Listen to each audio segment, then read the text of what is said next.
I know anything about the freak off. And they all look at me like, and they be like, well, how all these people you know was at the freak off, but you's the only one that wasn't at the freak off.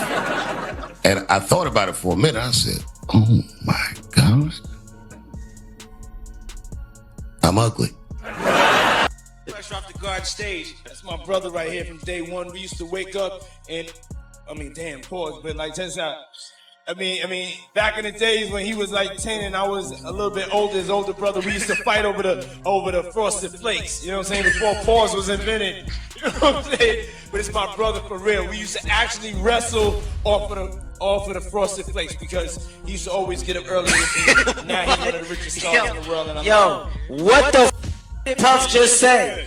Nobody's gonna acknowledge this with me. Puff just said we used to wrestle over the Frosted Flakes, and we're streaming live. That was stupid. Listen, that was stupid. Listen, we having a good time, yo. Your usher made it in the. Hey, yo. Kevin Hart did was a movie that had been on my desk. That all I had said was, just can we take some of this step and fetch out, and then I can do it. Like it don't need to be overtly homosexual. I'm not homosexual. It doesn't need that to be funny, right? When Dave Chappelle speaks, people listen. His unique gift for blending truth with humor has always drawn attention. And now, that attention is bigger than ever. But this time, he isn't the only one making waves. Katt Williams, another voice known for his unfiltered honesty, has also entered the conversation.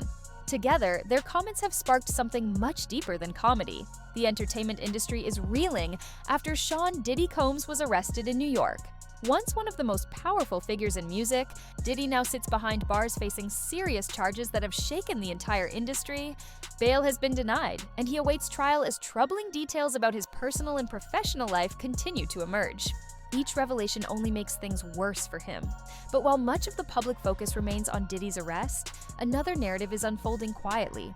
Dave Chappelle and Katt Williams, two of comedy's sharpest minds, have returned to the spotlight for their recent takes on the situation. During his appearance on Saturday Night Live, Chappelle made remarks that left audiences questioning whether he knows more than he's revealing. And with Katt Williams now echoing similar sentiments in his own unapologetic style, fans are starting to connect the dots. Between the humor, the timing, and the pointed remarks, both comedians seem to be hinting at something hidden, something that ties Diddy, Kevin Hart, and the unseen machinery that truly controls the entertainment world. What I think is, again, as it affects me, I didn't realize, based on what's being said, that Puff had so much control over so many people in so many industries.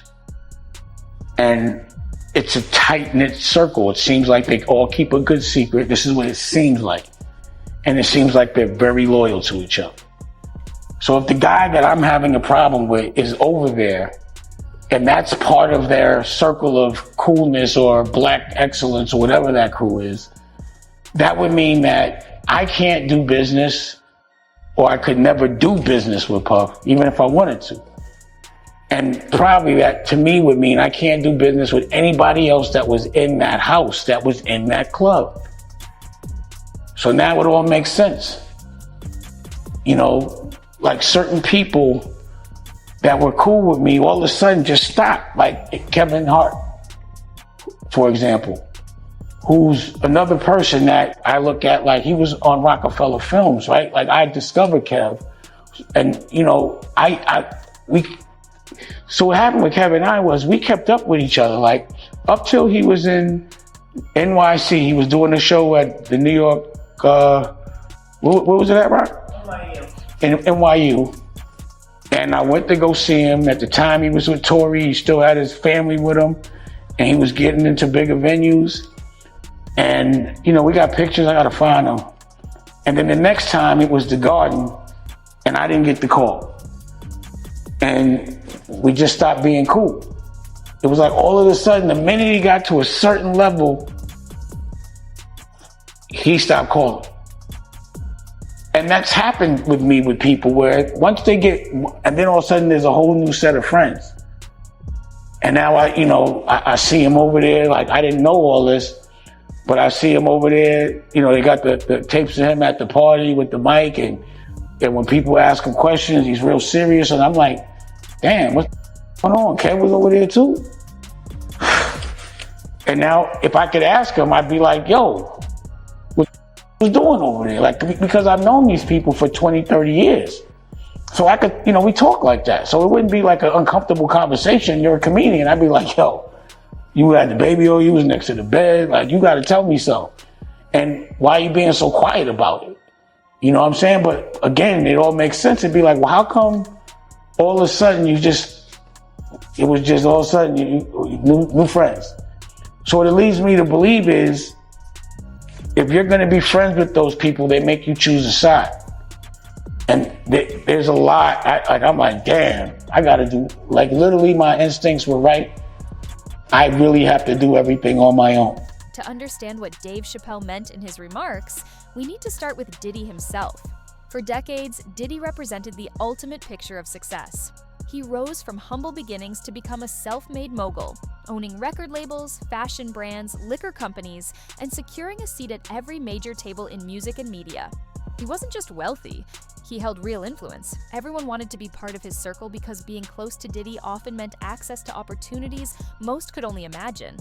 And there's another clip. Kevin Hart and Diddy is standing next to a mattress in a hotel room, what it looks like. And he's telling Diddy, I'm not going to get into bed with you. So our boy Diddy is, I think I don't know. You make up the call. I just don't want to say it. Come here, don't sit on the bed at night. No homo. No, just don't get close to the bed. Don't get close, but it's just like, yo, we want to thank you for hosting the thing, man. It's been a pleasure. You didn't have to do it, and you did it. No, I definitely didn't have to do it. I definitely didn't have to. First and foremost, I'm not getting in the bed. Shout out to him and what he did. I'm just gonna, if we can, let's just put the camera a little this way, just so we're not. I don't want my shot to even, I don't want it to come close to the bed at all. And it's okay, but just come out and say it. Not okay with all the trafficking stuff, the regulations. I think if that's true, that's crazy. But one thing I do know is if the feds come, then there's something to be true to this. They would not waste their time. But now, the same power that once made him a king is under scrutiny. Investigators allege that Diddy's empire was not built purely on business success, but also on control, manipulation, and influence. These accusations have exposed a darker side of Hollywood that few ever witness. As legal pressure mounts, people who were once silent are beginning to speak out. Former associates, employees, and collaborators are coming forward with their own accounts. Dave Chappelle, however, isn't speaking from within that circle. He's speaking as someone who's always operated slightly outside the Hollywood system, someone who observes how it functions both from the inside and from a distance.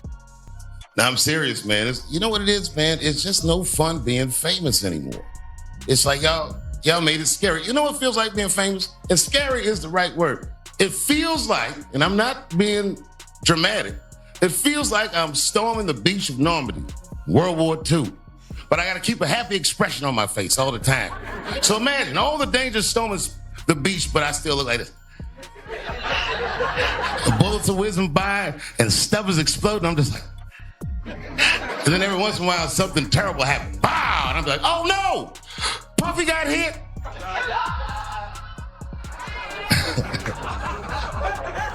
And Puffy be like, oh, keep going, Playboy. I kicked the and forgot about it.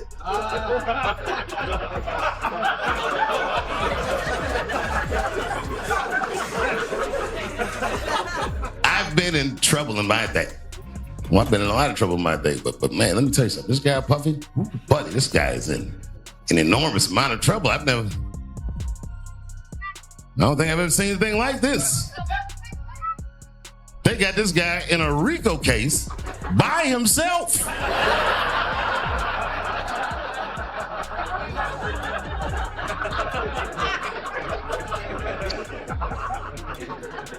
lot of my friends ask me, they say, Dave, did you know anything about those freak off parties? And I'd be like, nah, man. I didn't know anything about freak off. And they all look at me like, and they be like, well, how all these people you know was at the freak off, but you's the only one that wasn't at the freak off. And I thought about it for a minute. I said, oh my God. I'm ugly. Boy, that's a tough way to find that out. Can you imagine if you were me reading the newspaper and found out everyone in Hollywood had an orgy behind your back? Like none of y'all called me? Well, it really hurts. I'm glad they didn't call me though, because the stories that come out about it are crazy. I saw one thing on the internet, so I'm not sure this is true. Probably doubt it's true, but I saw it.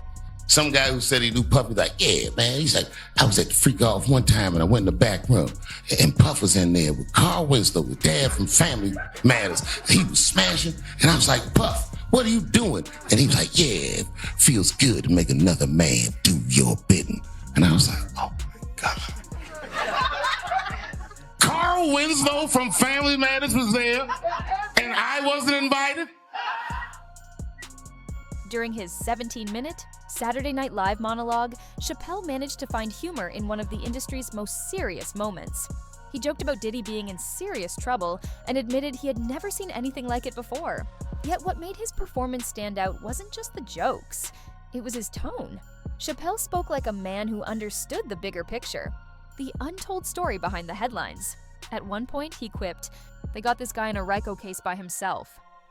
It was funny, but it also made people think, because in most cases, no one ever stands alone.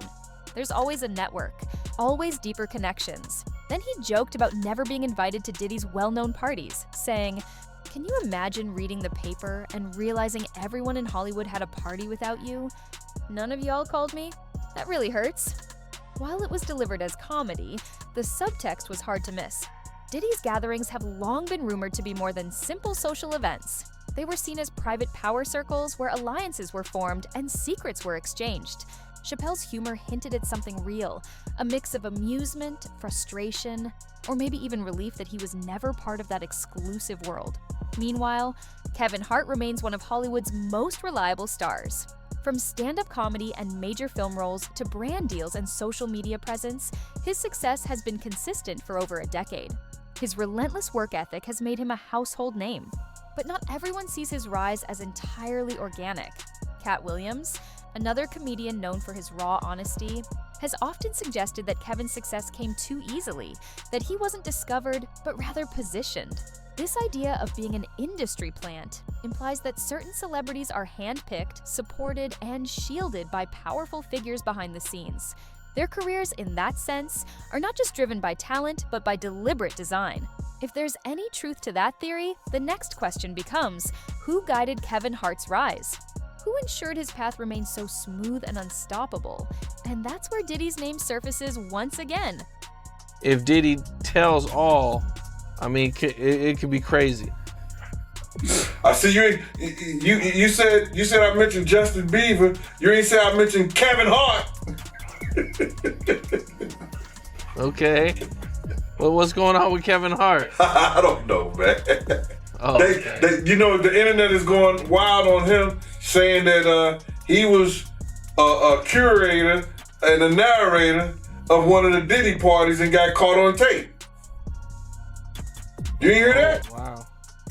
I didn't hear that one. No. That must be one of your favorite. That must be one of your favorite comedians then. Cause you ain't hear that? That was cool. Huh? I didn't hear it. Get out of here. It was cool, but I didn't hear that one. I must have missed it, man. I think I caught most of them. I think he almost fell in the tub with one of the girls. Diddy had some girls in the tub, a tub of baby oil or something like that, and he almost fell in the tub. It was crazy. You know, he would be one of the celebrities that I definitely wouldn't think would be involved in anything illegal. For sure. But you gotta realize this, man. People who get caught up in certain those things like that, those parties and things like that, is that they don't go there looking for that stuff.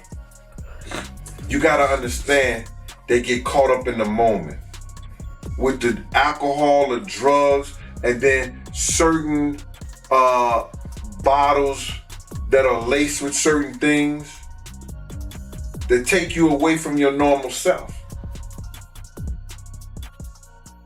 And you end up probably doing something that you probably never do again in your life. You'll never get caught up in those things ever before. There are a lot of celebrities that go to these parties like this. And they not only Diddy parties. I went to a party before and You Can't Handle the Truth and King Kong Ain't Got Nothing on Me was at one of those parties. I was bodyguarding one of the girls. So what I'm saying is that it's rampant, and this was years ago. This was over 20 years ago. It's rampant in the music industry. It's rampant in Hollywood, film, pictures, or anything. Well, Gene Deal, man, I really appreciate you taking the time. Many people assume Diddy's reach ended with music, but that's far from the truth.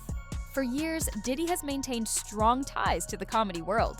He attended major events, sponsored shows, and frequently appeared alongside top comedians. He understood that humor, much like music, was another way to hold influence. Behind the scenes, Diddy was reportedly close to several comedians, one of them being Kevin Hart.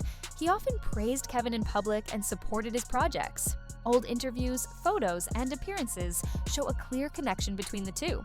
So when Katt Williams suggested that Kevin might have been handpicked, fans began to piece things together. Could it be that Diddy viewed Kevin as someone capable of extending his influence into comedy? Someone who could shape culture through laughter, just as Diddy shaped it through music? If that's the case, then Kevin Hart being chosen as a handler might not have been about controlling Diddy. It could have been about preserving an image or keeping a certain kind of influence alive. In Hollywood, the word handler doesn't just refer to a manager. It's often used to describe someone who guides another celebrity's path, keeps them aligned with particular expectations, or ensures they remain loyal to a certain system. Handlers are thought to maintain that control through personal ties, contracts, or image management. They can help shape how a celebrity appears to the public while subtly serving the interests of those in power. So, if Diddy did choose Kevin Hart to fill that role, it might have been because Kevin represented safety, someone approachable, marketable, and unlikely to question the deeper realities of the industry that comedians like Dave Chappelle and Katt Williams often highlight. This doesn't mean Kevin was involved in any wrongdoing, but it does raise questions about how influence is transferred and how control in Hollywood might operate in ways the audience rarely notices. The BET Awards went off without a hitch last night. A sense of that there. No, inside everything was fine, and outside everything was fine. And Kevin Hart decided that he was gonna make jokes about, well, I mean, he's the host, right? So you have to sort of roast a little bit of someone who's in the audience because, well, this person is in a prison, actually right now sitting in a courtroom, and that's Diddy. Yes, he didn't say his name, but it was very clear to everyone who he was talking about here. Watch the reactions in the room. Diddy was a big part of this culture. You know, right. His after parties, you know, were a part of the BET experience. So, you know, life comes at you fast, but, you know, Kevin had to address the elephant in the room. By the way, we should say, the Diddy after parties that happen after award shows, that's not what the trial is about. Those weren't freak-offs. The trial is something separate, but still, nobody wanted to be seen as laughing at him. There were some Icon Awards handed out. When Dave Chappelle walked away from his $50 million deal in 2005 and moved to South Africa, many thought he had lost touch with reality. But looking back now, that decision appears to be one of the most strategic moves in entertainment history. Chappelle explained that he left because he felt controlled, monitored, and misunderstood. He spoke about how powerful people tried to dictate his art, his message, and even his mental state. So when Chappelle observes Kevin Hart at the top of comedy, always careful with his words, politically correct, and embraced by major networks, it likely serves as a reminder of the path he deliberately avoided. Chappelle refused to be managed. He refused to be packaged. That independence is why his comedy resonates so strongly today. It comes from a place of complete freedom. A meme towards, I feel like Dave Chappelle owe him a check, is because when Dave Chappelle did the Dollar situation, I feel like Dave Chappelle should have gave that boy a check because that Dollar skit that Dave Chappelle did actually helped blow Dave Chappelle up. 100%, no matter how that sounds. And I was the reason, Chopper, they'll tell you, why we even did the Chappelle show. It's because the first, I think it's the first season of Making the Band, it came out, and the Dave Chappelle show came out. Like, I like comedy, me, you dig? I can lay back and watch comedy all day and night. Corey Mahokam and all them people, I can watch them all night. I seen the Dave Chappelle show come out, and when we came back for season 2, I was just telling them, like, y'all gotta watch this Dave Chappelle shit, and everybody looked at me weird. But the publicist, who was actually Keith Murray, either baby mama or wife or something, she was actually our publicist. And she was like, he is funny, isn't he? I was like, yeah, you should get it. You should try to contact him.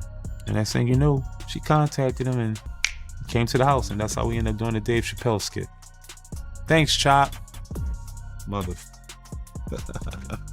So that's what it was then. That's the reason why Dallon wasn't showing up to the meetings and all that. Yes, that's exactly why. Dallon didn't show up because he felt like he can do better by himself. He already had the fame and the popularity.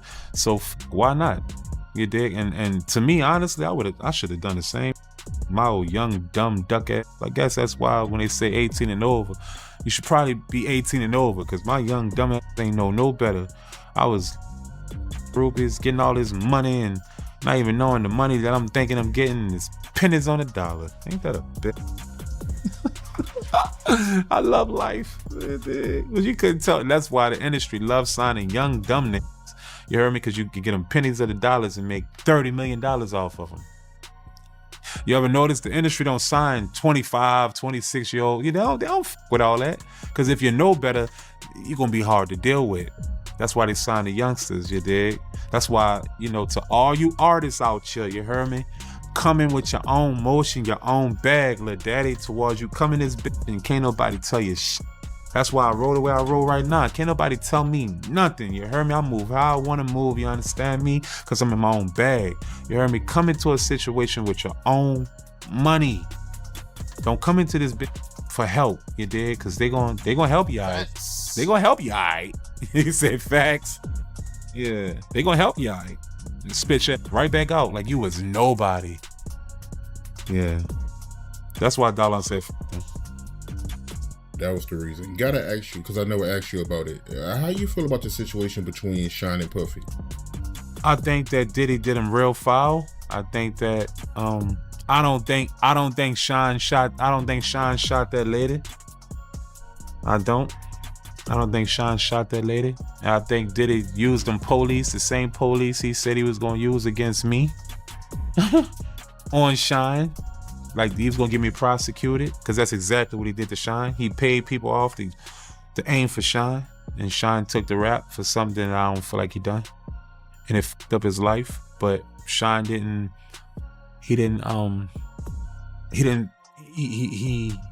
used his trauma as triumph. Katt Williams has been outspoken about Hollywood for years. He has exposed secret parties, the inner workings of power, and how certain celebrities are protected while others are sidelined. When he criticized Kevin Hart, some accused him of bitterness. Yet over time, many of his observations have gained credibility. He claimed that Kevin's career received advantages others did not. When influential figures favor you, your path can become remarkably smooth. Now, with Diddy's empire facing legal troubles, people are reconsidering Katt's points. If Diddy truly held sway over many figures across entertainment, it's possible his influence extended beyond music. He may have shaped the comedy world as well, promoting those willing to align with the system and sidelining those who resisted. This could explain why comedians like Dave Chappelle and Katt Williams often describe themselves as outsiders, while others seem to glide effortlessly from one opportunity to the next. Doing a lot of truth telling. Want to know what's interesting? Go ahead. It's Katt Williams that taught me how to be Jaguar, right? Oh, wow. Okay. What was it about him that you kind of say, ooh? 10-10. He was my 30th birthday present. Almost 17 years ago. I'll never forget when he walked into the club and I was sitting at my table. It's my birthday party. And Special Ed brought him. Shout out Special. And me and Ed were celebrating our birthdays that year for the Taurus Affair that we used to do in Miami Beach every year. And Katt was playing the amphitheater, and he wanted to meet me. And he came to my party, gave me about 20 grand in cash and said, consider it a down payment on your time. And Moni Love was there. Cousin Sonny was there. Imrel was outside smoking a blunt, so she missed the infamous picture with all of us together with Katt. And me and him sitting next to each other, 2 hats on, 2 cats in the hat. Yeah. And he taught me so much in 9 months. Walking away was hard, but it was when the Illuminati first started coming after him. And I'll never forget the day when they breached the house. And I left. You know, back in that moment, Katt was still wearing Kevlar to bed. To bed. I would get in bed with him at night and he would have Kevlar on. In bed.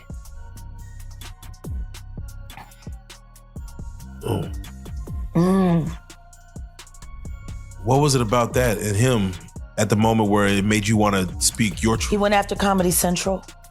That's what happened. The Flavor Flav roast. The moment that I knew the Snoop Dogg is sold out. That was a hurtful moment. I was always grateful to Snoop for taking Corrupt under his wing. Ricky was in a lot of trouble in Philly. If he hadn't signed a dog pan, I don't even know if he would have been alive. I've always been grateful to Snoop for that. Ricky, my brother. That's real. Man, that's real. So let me go ahead.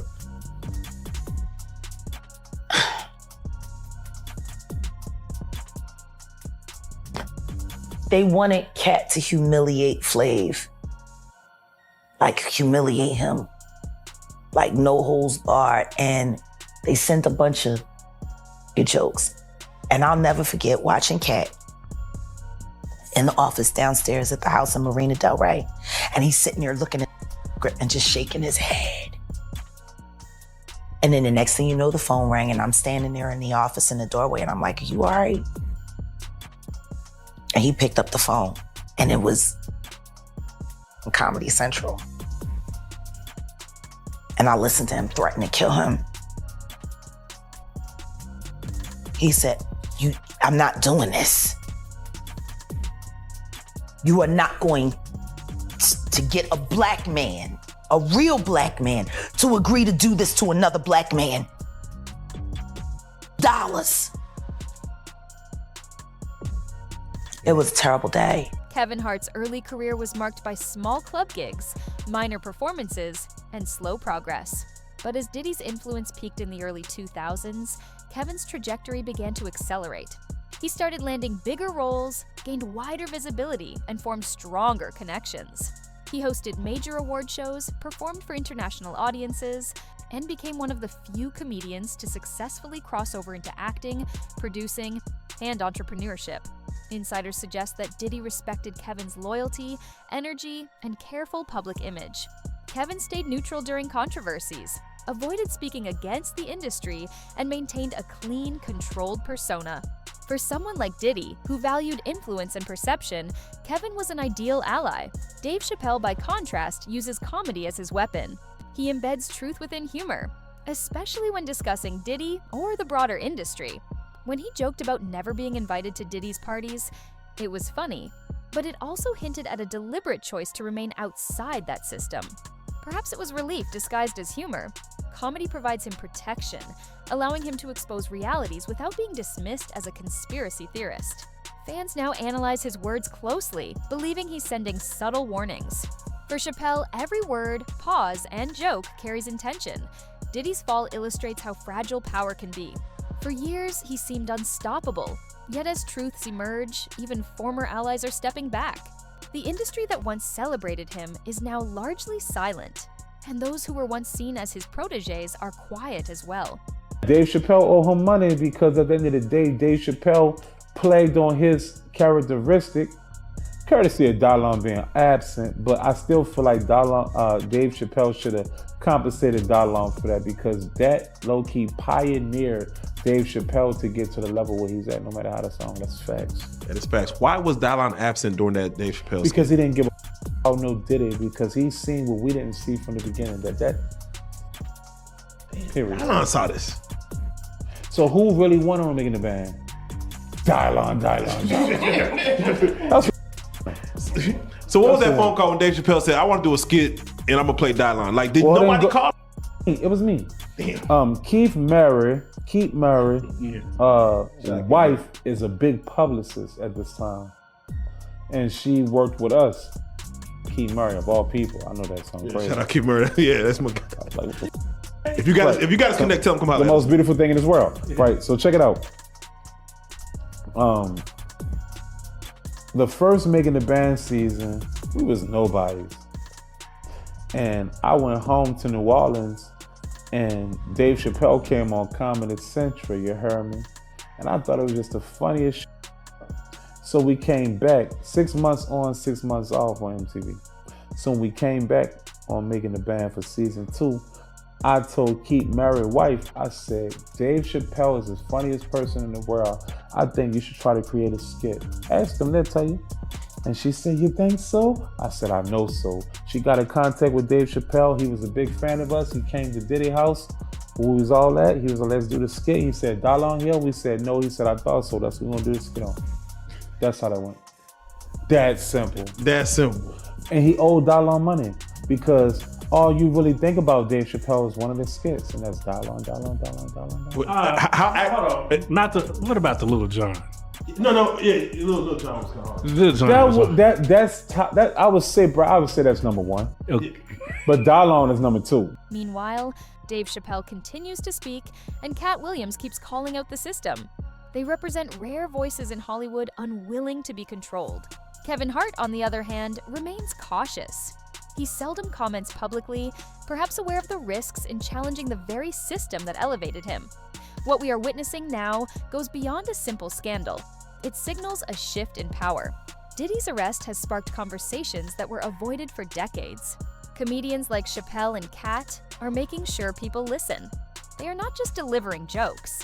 They are educating through humor, showing how laughter can reveal truths more effectively than headlines. Through it all, Kevin Hart stands as a symbol of a different path, one of careful acceptance and controlled image, rather than rebellion and independence. As Dave Chappelle once said, every joke contains a seed of truth.